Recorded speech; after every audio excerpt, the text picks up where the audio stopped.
Next తో IT job పక్కా 5 lakhs challenge program లో చేరండి. కేవలం 100 రోజుల్లో జాబ్ తెచ్చుకోండి.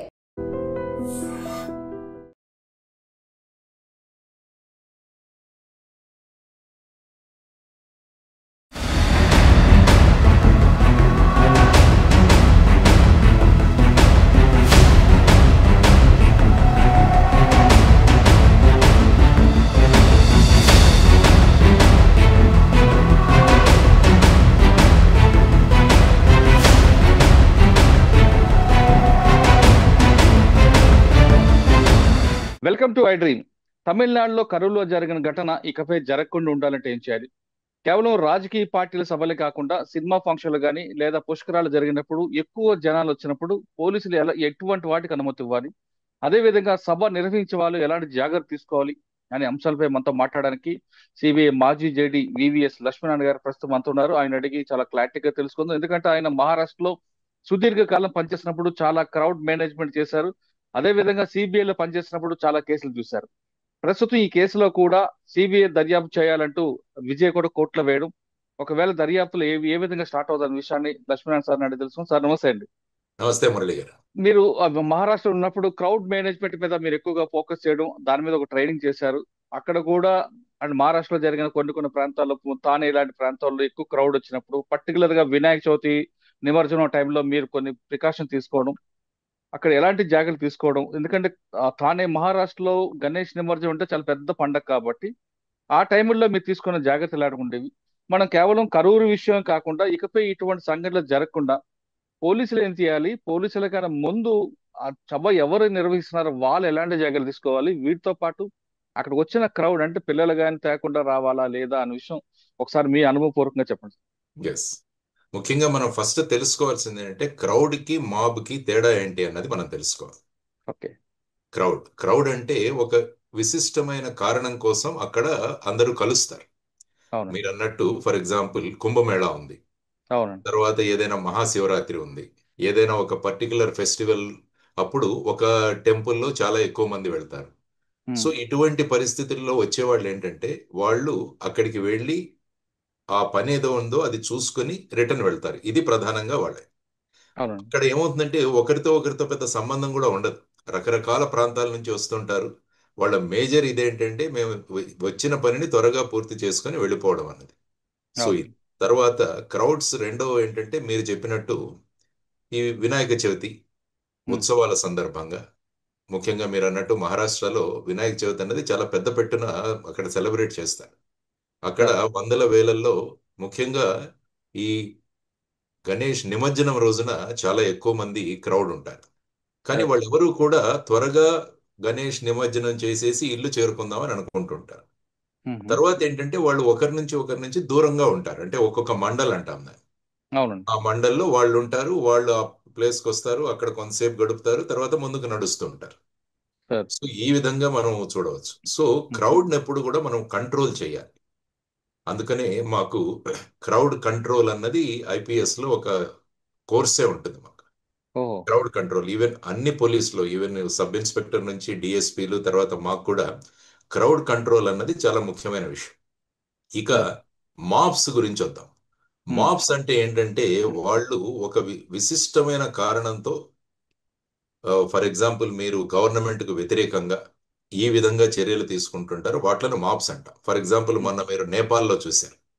నేపాల్లో అక్కడ ప్రభుత్వం తీసుకున్న చర్యలకు నిరసనగా వారందరూ కూడా రాళ్లతో వీళ్లతో వచ్చి దాన్ని క్రౌడ్ అన్నారు, దాన్ని మాబ్ అంటారు. సో దాన్ని మనము మాబ్ గా గుర్తించాలి.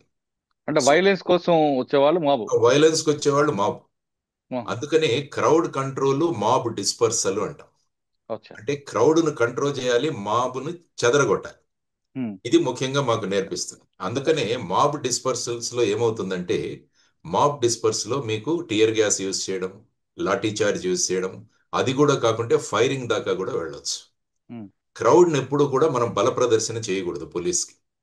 వాళ్ళని కంట్రోల్ చేయండి అని ప్రధానంగా అంటారు. ఇది ముఖ్యంగా మనం క్రౌడ్స్ కి మాబ్స్ కి ఉన్న డిఫరెన్స్ తెలుసుకోవాలి.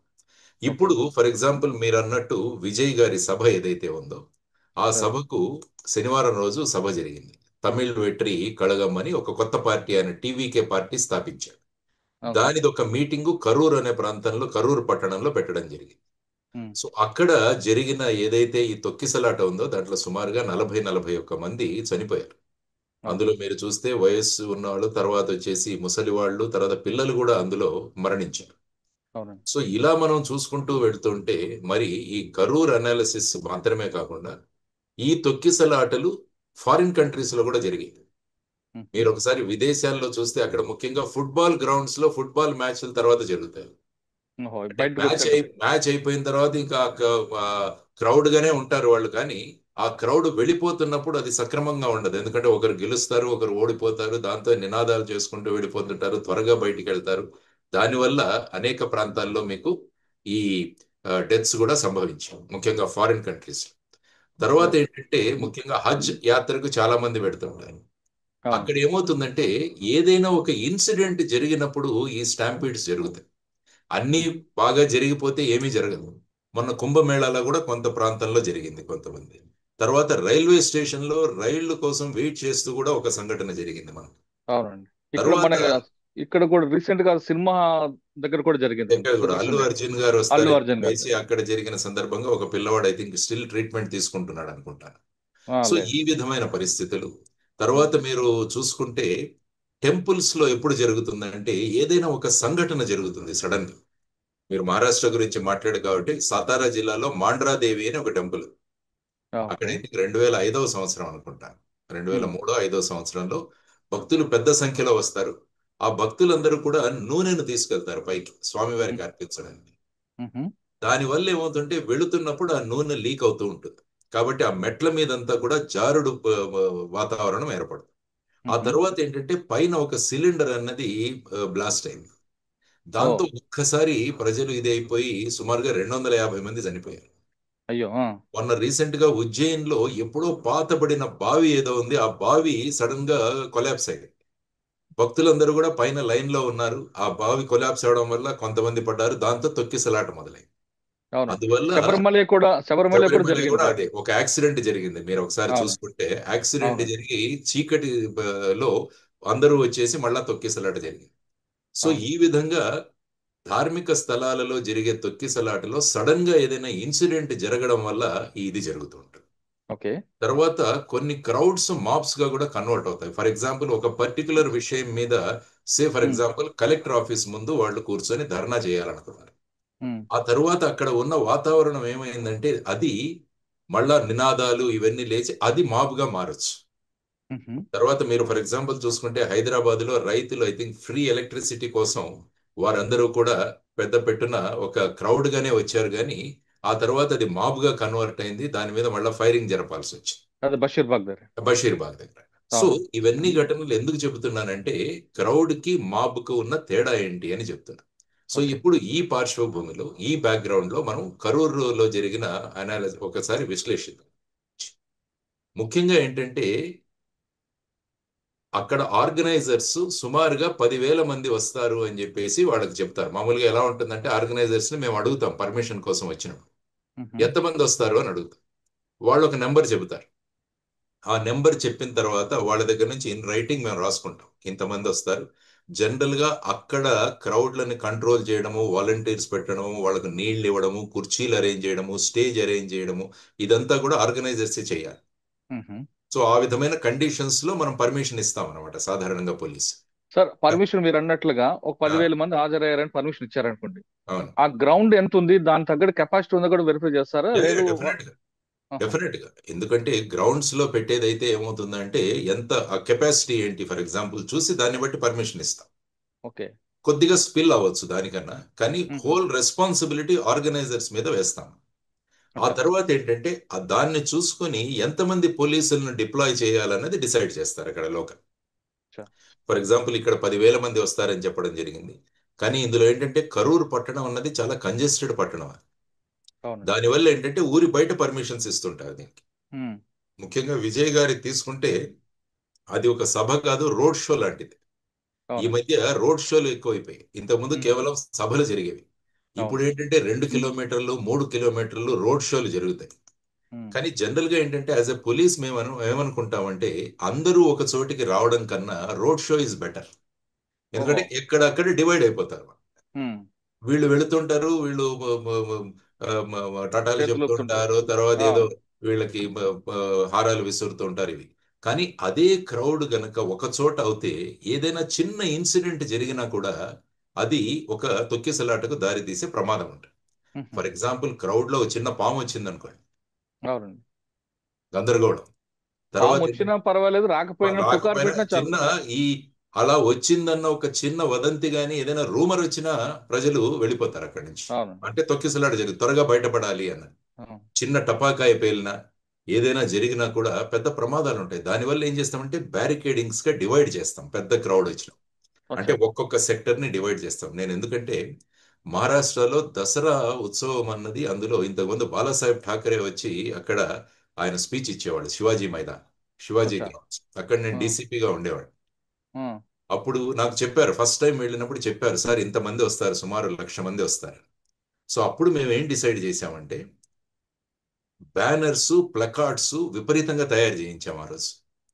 అంటే అటువంటి ప్రదేశాలకు వచ్చినప్పుడు ఎక్కడికి వెళ్ళాలి, ఎలా వెళ్ళాలి, ఎటు బయటికి వెళ్ళాలి అన్న డైరెక్షనల్ సైన్స్ అన్నవి వాళ్ళకి కావాలి. లేకుంటే ప్రతి ఒక్కరూ గుమ్మికూడి అడుగుతుంటారు, మేము ఎక్కడికి వెళ్ళాలి, అక్కడికి వెళ్ళాలి. ఆసారి సుమారుగా 5,000 ప్లకార్డ్స్ తయారు చేసి మేము అక్కడ పెట్టించాం. దానివల్ల వచ్చిన ప్రతి ఒక్కరూ నా సీట్ ఎక్కడ, నేను ఎక్కడికి వెళ్ళాలి, ఏ మార్గంలో వెళ్ళాలనేది స్పష్టంగా తెలిసింది.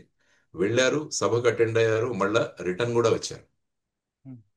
తిరిగిపోయింది. ఇంకొకసారి నాందేడ్లో ఉన్నప్పుడు సుమారుగా 10 లక్షల మంది ఒక క్రౌడ్ కూడా జరిగింది. సో అక్కడ కూడా తగిన జాగ్రత్తలు తీసుకోవాలి. ఎందుకంటే police planning is very important. Planning అన్నది ఎంతమంది వస్తారు, అక్కడ ఏం జరగవచ్చు, అది జరగకుండా మనం ఏం చేయాలి అని ముందే నిర్ణయం తీసుకోవాలి. సే ఫర్ ఎగ్జాంపుల్ ఇప్పుడు కరూరు ఘటనకు వద్దాం. అందులో విజయ్ గారికి రోడ్ షో పర్మిషన్ ఇవ్వడం జరిగింది, 10,000 వస్తామని పర్మిషన్ జరిగింది. ఆయన ఐ థింక్ సుమారుగా మార్నింగ్ 11కో 12కో ఆయన రావాలనుకుంటాను అక్కడ. కానీ ఆయన వచ్చేసరికి సాయంత్రం 7 గంటలైంది. దాంతో ఏమైందంటే మన సౌత్ ఇండియాలో ముఖ్యంగా సినిమా వాళ్ళను డెమీ గాడ్స్ గా ట్రీట్ చేస్తాం మనం.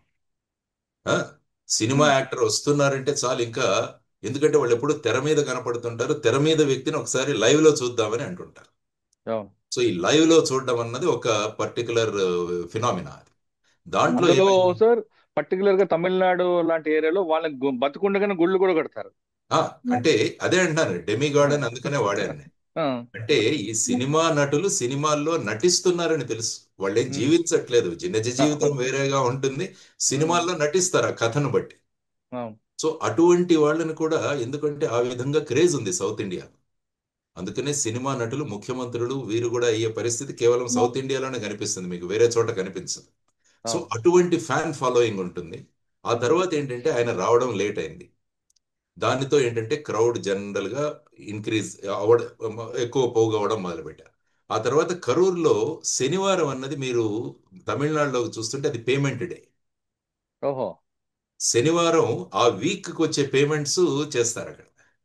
దానివల్ల ఏంటంటే ఆ ఫ్యాక్టరీస్, చిన్న చిన్న మిల్స్, వీటిలో పనిచేసే వాళ్ళందరూ కూడా అక్కడ పేమెంట్ కోసం వచ్చారు ఆ రోజు. సో పేమెంట్లు తీసుకున్న తర్వాత ఏమైందంటే వీరందరూ కూడా అయ్యో విజయ్ వస్తున్నాడని తెలిసింది, అందరూ అక్కడికి చేరారు.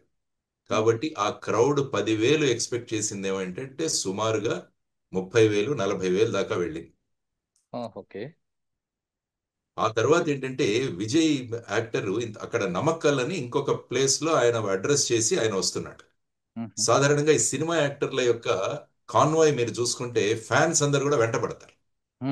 అంటే వాళ్ళ కాన్వాయ్ ఉంటుంది, కానీ అక్కడ ఉన్న ఫ్యాన్స్ అందరు కూడా వాళ్ళ మోటార్ సైకిళ్ల మీద జెండాలు ఇవన్నీ తగిలించుకొని వాళ్ళతో వస్తారు. దాంతో విజయ్ అక్కడికి చేరేసరికి ఆల్రెడీ ఉన్నవాళ్ళు, తర్వాత బయట నుంచి వచ్చిన వాళ్ళు, వీళ్ళందరూ కూడా అయ్యారు. దాంతో ఏమైందంటే ఆ నమక్కల్లు, ఈరోడ్ రోడ్ మొత్తం నిండిపోయింది. తర్వాత ఉదయం 11 నుంచి వెయిట్ చేస్తున్నారు. తమిళనాడులో మీరు ఇప్పుడు కూడా చూసినా చాలా టెంపరేచర్ చాలా ఎక్కువ ఉంటుంది అక్కడ. అందరూ ఈ చెమటలతో వీట్లతో, తర్వాత క్రౌడ్ తో, తర్వాత పెద్ద పెద్ద లౌడ్ స్పీకర్లతో పాటలు ఇవన్నీ పెడతారు. సో ఇటువంటి పరిస్థితుల్లో ఆయన వస్తాడు అక్కడ. వచ్చిన తర్వాత ఆయన ఈ క్యారవాన్ అంటాం మేము, క్యారవాన్. ఈ క్యారవాన్ వచ్చేసి ఆ రోడ్ లో సగం స్పేస్ అదే ఆక్యుపై చేస్తుంది. అంటే ఆల్రెడీ అక్కడంతా జనాలు ఉన్నారు. ఈ క్యారవాన్ వచ్చేసరికి ఏమైందంటే అందరూ జనాలు పక్కకి జరగాలి కదా, దాంతో ఏమిటంటే తొక్కిసలాట మొదలైంది. అంటే ఒకరికొకరికి ఎంత దగ్గరగా వచ్చేసారంటే ఇక ఊపిరాడని పరిస్థితులు కూడా మొదలైంది. అదే రోడ్ ఏమో 60 ఫీట్ ఉందండి, అంతే. బస్ ఏమో 40 ఫీట్ 40 ఉంటుంటారు. ఫీట్ కాబట్టి వాళ్ళు మిగతా దాంట్లో అందరూ వచ్చి దాంతో ఏం చేశారు, చాలా మంది చెట్ల మీద ఎక్కారు. సాధారణంగా ఈ పెద్ద పెద్ద సభల్లో ఈ సార్ మనం ఈ సౌండ్ బాక్సులు పెట్టుంటాం ఒక స్పీకర్ స్టాండ్ బాక్స్. అవును. దాని మీద ఎక్కుతారు వాళ్ళు. ఓ. చాలా సభల్లో చూడండి స్పీకర్స్ మొదట అక్కడి నుంచి దిగండి దిగండి అంటుంటారు అందరు. అవును. మీరు అవును. జనరల్ గా అబ్జర్వ్ ఎందుకంటే అవును. నేను అవును. బీయింగ్ ఫ్రమ్ పోలీస్ బ్యాక్గ్రౌండ్ ఈ పెద్ద సభలను నేను అబ్జర్వ్ చేస్తుంటా.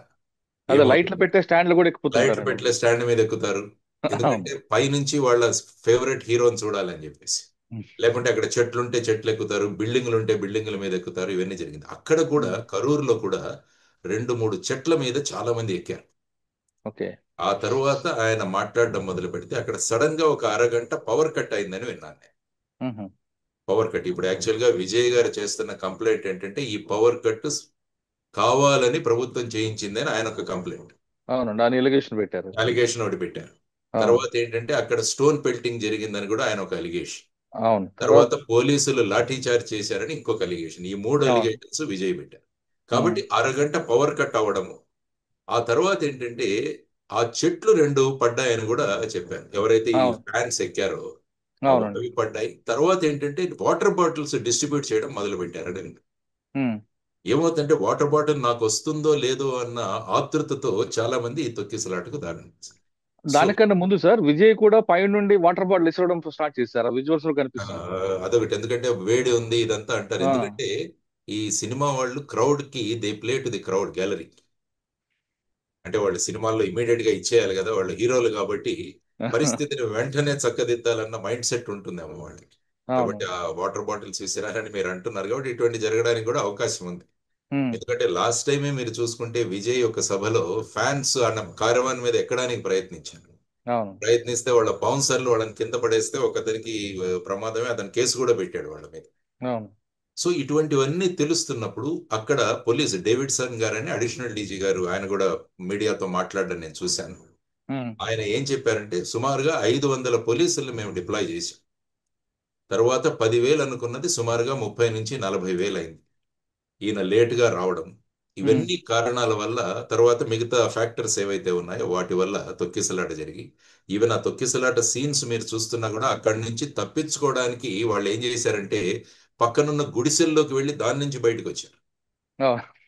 గుడిసెలు కొన్ని ఉన్నాయి పక్కన. చూసా సో వాటిలలో చూసా. దూరి వాటిల కప్పు మీద నుంచి బయటపడ్డారు. అంటే అవును. తొక్కిసలాట జరిగినప్పుడు ఏమవుతుందంటే ఫైనల్ గా ఏం చేస్తామో అన్నది తెలియదు, అక్కడి నుంచి బయటపడాలి ఎలా.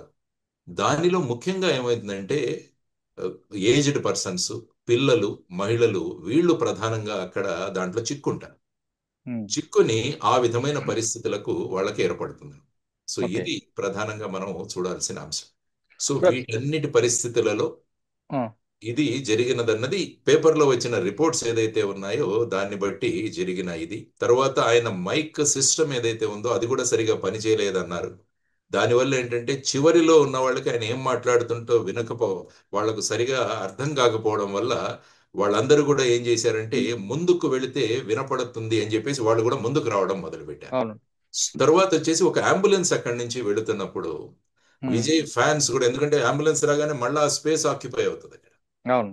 దానివల్ల మళ్ళా వాళ్ళు గొడవ పెట్టడం మొదలు పెట్టారు అన్నది మొదలైంది. కాబట్టి ఇవన్నీ ఓకే. కూడా ఏమైందని ఫైనల్ గా ఎంక్వైరీ జరిగితే అందులో మనకు తెలిసే అవకాశం ఉంది. సార్. సార్, ఐ థింక్ ఇటువంటి సంఘటనలు యా ఇటువంటి సంఘటనలు మన కేవలం కరూరే కాకుండా మన కుంభమేళా జరిగింది, పుష్కరాలు జరిగింది, సుదర్శన్ థియేటర్ దగ్గర జరిగింది, గుంటూరులో చీరల పంపిణీ, అంటే ఎక్కడైతే మీరు అంటే క్రౌడ్ వస్తారో అక్కడ ఇటువంటి సంఘటనలు జరుగుతుంటాయి.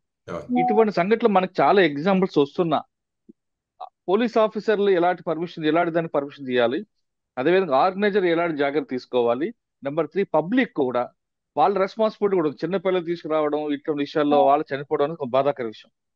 ఈ ముగ్గురు ఏం చేయాలంటారు ఇకపై ఇటువంటి జరగకుండా ఉండాలంటే? ఇప్పుడు ఎలా అవుతుందో, ఫర్ ఎగ్జాంపుల్ పోలీస్ పర్మిషన్ ఇవ్వలేదు అనుకుందాం, అవును. వెంటనే దాన్ని పొలిటికల్ దీంట్లో మార్చేస్తారు. మార్చేస్తారు. టీవీకి కొత్త పార్టీ వచ్చింది కాబట్టి పర్మిషన్ ఇవ్వట్లేదు, వాళ్ళు డిఎంకే పార్టీలకు పర్మిషన్లు ఇస్తున్నారు కాబట్టి ఇది ఉమ్. కక్ష సాధింపు చర్య అంటారు. అవునండి. ఎందుకంటే రాజ్యాంగం ప్రకారం పీస్ఫుల్ గా ఎక్కడైనా సమావేశం అవడానికి ప్రతి పౌరుడికి హక్కు ఉంది. అందువల్ల ఏంటంటే అంటే ఈ కేవలం రాజకీయ పార్టీ కాకుండా సార్ పుష్కరాలప్పుడు కానీ ఇటీవల ఎప్పుడైనా తిరుమలలో జరిగినప్పుడు కానీ అంటే పోలీస్ ఏం చేయాలి, ఆర్గనైజర్ ఏం చేయాలి, పబ్లిక్ ఏం చేయాలి? ఏంటంటే అన్ని ప్రశాంతంగా జరిగిపోతే ఏమీ జరగవు. ఏమవుతుందంటే ఎక్కడైనా ఒక హిండరెన్స్ వస్తే, ఫర్ ఎగ్జాంపుల్ తిరుపతిలో మీరు చూసుకుంటే వాళ్ళని ఒక గార్డెన్ లో చాలాసేపు కూర్చోబెట్టారు, ఆ టికెట్లు ఏవో ఇస్తామని చెప్పేసి. అవును. అదే మీరు వచ్చిన వాళ్ళకు వచ్చినట్లు టికెట్లు ఇచ్చేస్తుంటే వెళ్ళిపోతారు కదా, అంత మాబ్ అక్కడ క్రౌడ్ ఏర్పడదు కదా. అంటే అక్కడ ఒక ఇన్సిడెంట్ జరిగింది సార్. గేట్ ఒకటి కాకుండా కంపార్ట్మెంట్ సిస్టమ్ పెట్టకుండా యా. ఒకేసారి విడిచిపెట్టడం, ఆ వాక్ టైం అనేది తక్కువ అవడంతో అక్కడ అది జరిగింది. అంటే మీరు అన్నట్లుగా ఒక్కొక్క ఇన్సిడెంట్ కి ఒక్కొక్క రీజన్ కనిపిస్తుంటది. కానీ నేను అడుగుతుంది ఏంటంటే సార్, ఇకపై జరగకుండా ఉండాలంటే ఎవరు ప్రాణం ప్రాణమేది, పోలీస్ ఏం చేయాలి, ఆర్గనైజర్ ఏం చేయాలి, ఎస్. పబ్లిక్ ఏం చేయాలి? పోలీసులు ముఖ్యంగా ఏం చేయాలంటే అక్కడ ఏ విధమైన ప్రమాదం జరుగుతుందని ముందే అంచనా వేయాలి.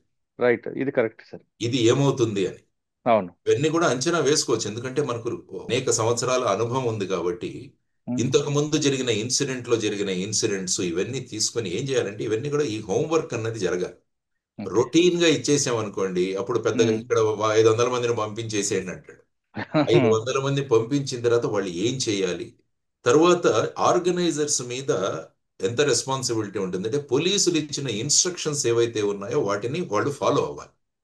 ఓకే. ఫర్ ఎగ్జాంపుల్ మీరు బ్యారికేడ్స్ పెట్టండి, లేకుంటే వాటర్ సప్లై ఇక్కడ పెట్టండి, లేకుంటే మైక్ సిస్టమ్ ఇలా పెట్టండి. ఒక్కొక్కసారి ఏమవుతుందంటే పవర్ ఫెయిల్యూర్ వల్ల కూడా ఇది జరుగుతుంది, కాబట్టి జనరేటర్ సిస్టమ్ ఒకటి పెట్టండి. ఇవన్నీ కూడా ఇన్స్ట్రక్షన్స్ లో ఉంటాయి. అందువల్ల ఆర్గనైజర్స్ ఏంటంటే ఫైనల్ గా వాళ్ళ చేతులు ఎత్తేస్తారు, ఇంకా మేమేమి ఇంత క్రౌడ్ వచ్చింది మేమేం కంట్రోల్ చేయలేము. అందుకని ఇప్పుడు ఏమైంది, ఫైనల్ గా కేసు వచ్చేసి ఆర్గనైజర్స్ మీదే బుక్ అయింది అక్కడ. అవునండి. ఎందుకంటే 105 అని కూడా. ఆర్గనైజర్ ఒక నిర్లక్ష్యత వల్ల ఇది జరిగింది అని చెప్పేసి. అవును. తర్వాత మీరు అన్నట్టు ప్రజలు ఏం చేయాలి అని చెప్పాను కదా. ప్రజలు రాజకీయ నాయకుల పార్టీలు ప్రోగ్రాంలు ఏవైనా ఉంటే వాళ్ళని తరలిస్తారు బస్సుల్లోనూ ట్రక్కుల్లోనూ డబ్బులు ఇచ్చి. అవును. ఎందుకంటే వీళ్ళ మొహాలు చూడడానికి మళ్ళా వీళ్ళకి డబ్బులు ఇస్తే తప్ప రారు, ఎందుకంటే ఇవి చూసిన మొహాలే కాబట్టి. అవును. కాబట్టి కొత్త మొహం ఏదైనా వస్తుంది, అది కూడా ఫిలిం బ్యాక్గ్రౌండ్ తో ఉన్న వ్యక్తి అనేసరికి ఏమవుతుందంటే పోలీసులకు ఈ యాంటెన్నా వెలగాలి. అంటే అక్కడ ప్రజలు డబ్బులు ఇచ్చి తీసుకురావాల్సిన అవసరమే ఉండదు వాళ్ళకి. అందుకని చాలా ప్రోగ్రాంలో ఈ సినిమా వాళ్ళని కూడా ఇన్వైట్ చేస్తుంటారు, అవును. అంటే వాళ్ళ కోసం వస్తారని చెప్పేసి. సో అది అంచనా వేసుకుంటూ మనం ఎంతమంది రావచ్చు సుమారుగా అన్నది కూడా అంచనా వేయాలి. దీన్ని ఇంటెలిజెన్స్ అంటారు. క్రౌడ్ ఇంటెలిజెన్స్ కూడా పోలీసులు ముందే పికప్ చేసుకోవాలి. కానీ పబ్లిక్ ఏంటంటే వాళ్ళని నియంత్రించడం కూడా చాలా కష్టం. ఫర్ ఎగ్జాంపుల్ శనివారం ఈ పర్మిషన్ అడిగారు కాబట్టి శనివారం పేమెంట్స్ డే ఉంటుంది కాబట్టి క్రౌడ్ ఎక్కువగా వచ్చే అవకాశం ఉందని పోలీస్ డినై చేయొచ్చు. మీరు శనివారం కాదు ఇంకొక రోజు పెట్టుకోండి. ఎందుకంటే మామూలు రోజు పెడితే ఏముందంటే ప్రతి ఒక్కరు వాళ్ళ వాళ్ళ ఈ ఫ్యాక్టరీస్ లో వీటిలలో బిజీగా ఉంటారు. ఇది పేమెంట్ డే హాలిడే అవడం వల్ల అందరూ అక్కడికి వచ్చారు. ఇవన్నీ కూడా ఏంటంటే ముందు మనము అనలైజ్ చేసుకోవాలి. తర్వాత ప్రజలు కూడా జాగ్రత్త వహించాలి, ఎందుకంటే ఇన్ని సంఘటనలు జరుగుతున్నాయి కదా మనం. కానీ ఎలా ఉంటుందంటే హ్యూమన్ సైకాలజీ ఎలా ఉంటుందంటే మనకు తప్ప మిగతా వాళ్ళకు జరుగుతుంది అన్నది హ్యూమన్ సైకాలజీ. అందుకనే మీరు యక్ష ప్రశ్నల్లో చూసుకున్నా కూడా యక్షుడు అడుగుతాడు ధర్మరాజు, నీకు అతి ఆశ్చర్యం కలిగించే విషయం ఏంటంటే మనిషికి తెలుసు తను చనిపోతాడని, కానీ తను కాదు పక్కవాడే చనిపోతాడని అనుకుంటాడని అంటే. సో ఇది జనరల్ గా హ్యూమన్ సైకాలజీ. సో ఇది అవ్వదు అన్న కాన్సెప్ట్ తో వస్తారు. తర్వాత ఈ ఫిలిం వాళ్ళు ఉన్నారు కాబట్టి వాళ్ళని చూడాలన్న ఒక తపనతో వస్తారు. సో ఈ ఫ్యాక్టర్స్ అన్ని అనలైజ్ చేసుకొని హోంవర్క్ బాగా జరగాలి, పోలీస్ హోంవర్క్ బాగా జరగాలి. తర్వాత స్ట్రిక్ట్ గా నిర్ణయం తీసుకోవాలి. ఫర్ ఎగ్జాంపుల్ మీరు రూలింగ్ పార్టీకి అక్కడే పర్మిషన్ ఇచ్చి అపోజిషన్ పార్టీలకు అక్కడ ఇవ్వకుంటే ఏమవుతుందంటే మళ్ళీ ఇటు lead to political controversy. So already మేము ఏం చేసేవాళ్ళం అంటే మహారాష్ట్రలో కొన్ని ప్లేసెస్ ను ఆల్రెడీ ఐడెంటిఫై చేసేవాళ్ళం. ఇక్కడ మాత్రమే ఇస్తాం పర్మిషన్, మిగతా చోట్ల ఇవ్వం. మేబీ రాజకీయ పార్టీ కావచ్చు, లేకుంటే ఏదైనా ఫంక్షన్ కావచ్చు. సో ఆ విధంగా స్ట్రిక్ట్ గా ఇంప్లిమెంట్ చేయడం అన్నది చాలా ఇంపార్టెంట్ అయిన విషయం. సో ఒకరికి ఒక రకంగా ఇంకొకరికి ఇప్పుడు చూస్తే ఈ పళనిస్వామి గారు కూడా అదే మాట్లాడుతున్నారు. మాకు ఈ విధంగా అదే డిఎంకే అయితే 1000 మంది పోలీసులను పెట్టేవాళ్ళు అక్కడ. ఎందుకంటే అంతమంది వచ్చిన తర్వాత పోలీస్ కూడా పెద్ద చేసేది ఏమీ ఉండదు. జనరల్ గా పోలీస్ కూడా ఏం చేయాలంటే ఒక కమాండింగ్ పొజిషన్ లో ఉండాలి పోలీస్ కంట్రోల్ చేయడానికి. ఇప్పుడు ఏమవుతుందంటే ఆ క్రౌడ్ లో మనం కూడా కలిసిపోతే ఏమవుతుంది, ఎవరి మాట వినరు. అందుకని ఏంటంటే వాచ్ టవర్స్ అన్నది ఏర్పాటు చేస్తాం మేము మహారాష్ట్ర. అంటే ఒక వాచ్ టవర్స్ పెట్టి అందులో పైన పోలీసులు కింద చూస్తుంటారు ఏం జరుగుతుందో, బైనాక్యులర్స్ కానీ డ్రోన్ కానీ. తర్వాత చిన్న కమాండ్ సెంటర్ ఒకటి ఏర్పాటు చేస్తాం. అంటే క్రౌడ్ ని స్టడీ చేయడానికి ఎక్కడైనా డిస్టర్బెన్స్ జరుగుతుందా, ఎవరైనా యాంటీ సోషల్ ఎలిమెంట్స్, ఎందుకంటే యాంటీ సోషల్ ఎలిమెంట్స్ కూడా ఇందులో పడతాయి. వాడు చైన్ స్నాచింగ్లు, పిక్ పాకెటింగ్స్, ఇవి కూడా చాలా మంది వాళ్ళు దూరుతారు అందులో. సో ఇవన్నీ కూడా మనం క్యాటర్ చేసుకొని ఆ పర్మిషన్స్ అన్నది ఇవ్వాల్సిన అవసరం అంట. కాబట్టి ఇది చాలా దురదృష్టకరమైన సంఘటన ఏదైతే జరిగిందో. ప్రతి స్టాంపీడు అలాంటి సంఘటన. ఎందుకంటే వాళ్ళకి ఏ విధమైన ఇంటెన్షన్ లేని వాళ్ళు జస్ట్ పార్టిసిపేట్ చేద్దామన్న వచ్చిన వాళ్ళు ప్రాణాలు పోవడం అంటే అది చాలా సీరియస్ గా మనం అంతా తీసుకోవాలి. సో ఇది పోలీసుల ప్లానింగ్, తర్వాత organizers responsibility and public role అని నేను అనుకుంటాను. మురళి గారు. ఓకే సార్, కరూరులో జరిగిన ఘటనపై ఇందాక విజయ్ చెప్తున్నట్లుగా ఇందులో కాన్స్పిరసీ ఉంది, పోలీసే కావాలని చేశారు అని కోర్టులో పిటిషన్ వేశారు. ఒకవేళ కోర్టు, మదురై కోర్టు సిబిఐ గానీ ఇస్తే సిబిఐ ఏ విధంగా వస్తుంది? కాన్స్పిరసీ దీంట్లో వస్తారా, లేదా యాక్సిడెంట్ దీంట్లో ఆ కోణంలో చూస్తారా? జనరల్ గా ఏమవుతుందంటే ఐ థింక్ స్టాలిన్ గారు ఆల్రెడీ ఒక జ్యుడిషియల్ ఎంక్వైరీ జరిపించాలని నిర్ణయం తీసుకున్నారని నేను విన్నాను. రిటైర్డ్ జడ్జితో చేయించాలని చెప్పి విన్నాను. కాబట్టి ఆల్రెడీ ఒక రిటైర్డ్ జడ్జితో చేయిస్తున్నారు కాబట్టి మదురై హైకోర్టు ఈ పిటిషన్ ని ఎంతవరకు తీసుకుంటున్నది అన్నది I have my own doubts. Okay. రేపు ఫర్ ఎగ్జాంపుల్ సిబిఐకి ఇన్వెస్టిగేట్ చేయమన్నా కూడా సిబిఐ ఈ కంప్లైంట్ ను యాజ్ ఇట్ ఈజ్ ఎఫ్ఐఆర్ గా కన్వర్ట్ చేస్తుంది. ఎఫ్ఐఆర్ లో ఉన్నవి నిజమా లేదా అన్నది తరువాత విషయం. ఎఫ్ఐఆర్ వచ్చిన తర్వాత అందులో అసత్యాలు ఉన్నా కూడా రిజిస్టర్ చేయాల్సిన బాధ్యత పోలీసు. ఇదే లలిత కుమారి వర్సెస్ స్టేట్ ఆఫ్ యూపీలో సుప్రీంకోర్టు చెప్పిన నిర్ణయం. అది నిజమా కాదా అన్నది తర్వాత ఇన్వెస్టిగేషన్ లో తెలుసాం. కానీ ఎఫ్ఐఆర్ లో కాగ్నిజబుల్ అఫెన్స్ గురించి మీకు కంప్లైంట్ వస్తే you have to register, there is no other go for you. So ఇప్పుడు విజయ్ గారి కంప్లైంట్ మీద గనక సిబిఐకి ఆర్డర్ చేస్తే విజయ్ గారి కంప్లైంటే ఎఫ్ఐఆర్ అవుతుంది. ఆ తర్వాత ఇన్వెస్టిగేషన్ జరుగుతుంది. అంటే కాన్స్పిరసీ థియరీ మీరు ఏదైతే అన్నారు దాని మీద ఇన్వెస్టిగేషన్ జరుగుతుంది. ఓకే. అది ఇంకో ఫైనల్ క్వశ్చన్ అండి. ఇదే విధంగా సుదర్శన్ రెడ్డి గారి ఇష్యూ జరిగినప్పుడు అల్లు అర్జున్ మీద A1 గా పెట్టి కేసు రిజిస్టర్ చేశారు, అరెస్ట్ చేశారు.